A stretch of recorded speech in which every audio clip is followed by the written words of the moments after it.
भने चाहिँ म मान भन्ने जग्गामा छु जो चाहिँ पेङ्गङ सो लेकको एकदमै नजिकमा रहेको जग्गा हो र हिजो हामी यहाँनिर करिब 7 बजीतिर आइपुगेको थियौँ र यो अति नै सुन्दर जग्गा छ है। हाम्रो बाइकहरू यहाँ पार्क छ र यहाँदेखि आज हामी फेरि हान्लेतर्फ ट्राभल गरिरहेको छौँ र तपाईँलाई म पेङ्गङ सो देखाउन गइरहेको छु जो चाहिँ यहाँ तपाईँले देखिरहनु भएको छ।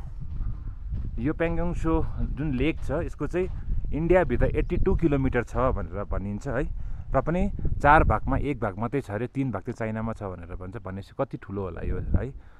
अनि त्यस्तै प्रकारले यसको वरिपरिको दृश्य तपाईँहरूले हेर्न सक्नुहुन्छ। यहाँनिर स्नो क्याप्टेड माउन्टेनहरू छ जहाँ चाहिँ हिजो फ्रेस स्नोफल्स भएको छ। यो ब्युटिफुल प्रपर्टीमा हिजो हामी रुकेको थियो है। अनि आज यहाँदेखिको यात्रा हाम्रो मानसम्मको मानदेखिको आज यहाँदेखि हाम्रो यात्रा चाहिँ हान्लेसम्म हुनेछ। हान्ले जानुको मेन कारण चाहिँ के हो भन्दाखेरि हामी उम्लिङला पर्सि जानेछौँ है। Umlingla one of the highest motorable road of world भनेर चिनिन्छ, जो चाहिँ एकदमै पपुलर छ। र अब केही क्षणमा हामी यहाँबाट निस्किन गइरहेका छौँ र टाइम अलिकति मिलेको खण्डमा चाहिँ हामी यो जुन पेङ्गङ सो छ एकदमै नजिकमा गएर हेर्ने हाम्रो सल्लाह छ। तर यहाँबाट आई डोन्ट नो जाने गाडी बाटो छ कि छैन है।